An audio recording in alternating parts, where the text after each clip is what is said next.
Olá, prezados colegas e professora Kátia. Eu me chamo Márcia Portela. O capítulo escolhido foi o 7, de João Luiz Secantini, com o título Por onde andará a literatura infantil e juvenil brasileira, que compôs um dos capítulos do livro Retratos da Leitura no Brasil, organizada por Zoara Faila, da editora Sextante. Antes de adentrar no resumo deste capítulo, é interessante conhecer a trajetória do professor Luiz, João Luiz. Ele possui graduação em Letras pela Universidade Estadual Paulista Júlio de Mesquita Filho, onde também realizou seu mestrado em 1993 e doutorado em Letras no ano de 2000. Atualmente é professor assistente e doutor da Unesp, instituição em que trabalha desde 1988.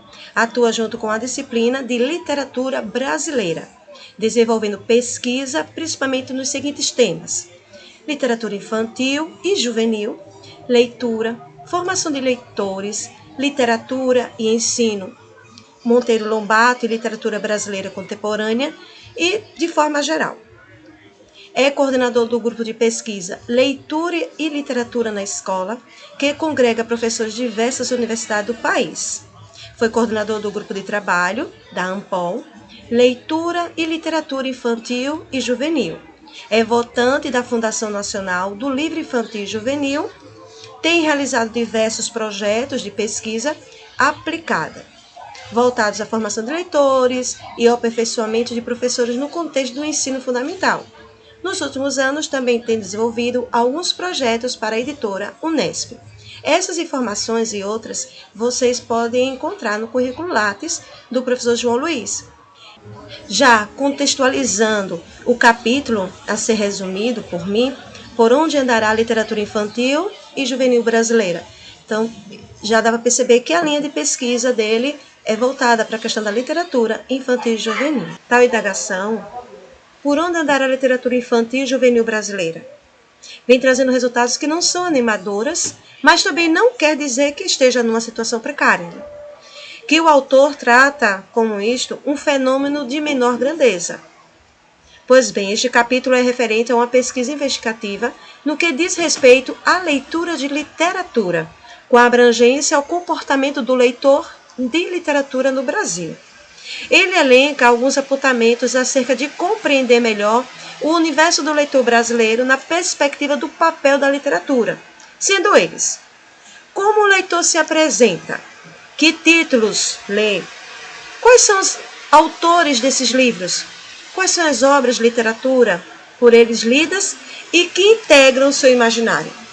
No texto em questão, analisou algumas respostas às seguintes perguntas. Primeira: qual é o último livro que o senhor ou a senhora leu ou está lendo? Quem é o autor deste livro que o senhor leu ou está lendo? O total de entrevistados foram 1.998, sendo 19,1% dos leitores disseram que não memorizam o nome da obra lida, ou seja, o leitor aqui não se apropriou com o mundo da leitura. Isso ele fala como uma pessoa de formação madura. Por exemplo, um deles, o título da obra lida, um deles falaram Olhos de Ressaca Capitu, outro cita apenas Capitu. Ambos citam o quê? A obra de Dom Casmurro, de Machado de Assis. Tem outro leitor que indica o livro lido e ele fala a seguinte título, Sítio do Pica-Pau Amarelo. Salientando que Sítio do Pica-Pau Amarelo não é um título de uma obra, mas sim é o local onde acontecem algumas histórias infantis de Monteiro Lobato. 58,9% revelaram que não lembrava ou não saber o nome do autor do livro que estava lendo ou leu. Muito se tem realizado para a diversificação de obras literárias brasileiras, assim como na aquisição de obras impressas e que são distribuídas nas bibliotecas das escolas, os recursos digitais que disponibilizam obras no formato digital e em diversos suportes. Diante do panorama apresentado neste capítulo, que a nível municipal, estadual e nos distritos federativos são baixos no quesito leitura.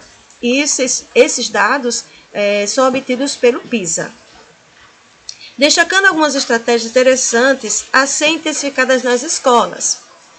Isso nas escolas particulares e públicas, né, onde possa ter a promoção de ações leitoras por parte das bibliotecas.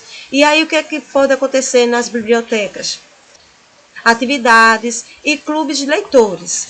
São alguns exemplos que são viáveis, mesmo sendo um público que ainda estão inseridos no universo iletrado.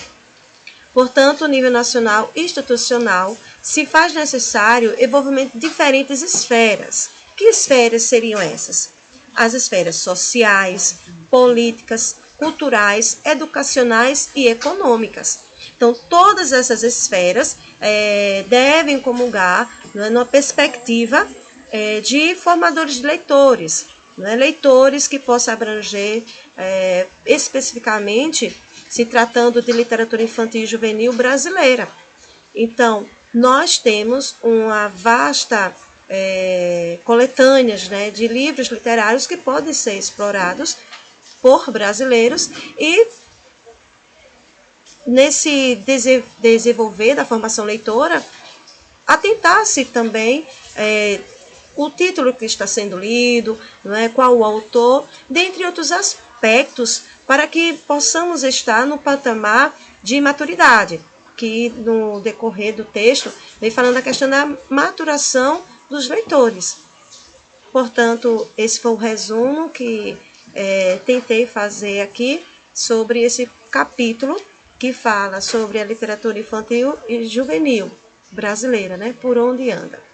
Então, obrigada e vocês podem contribuir aí nos comentários.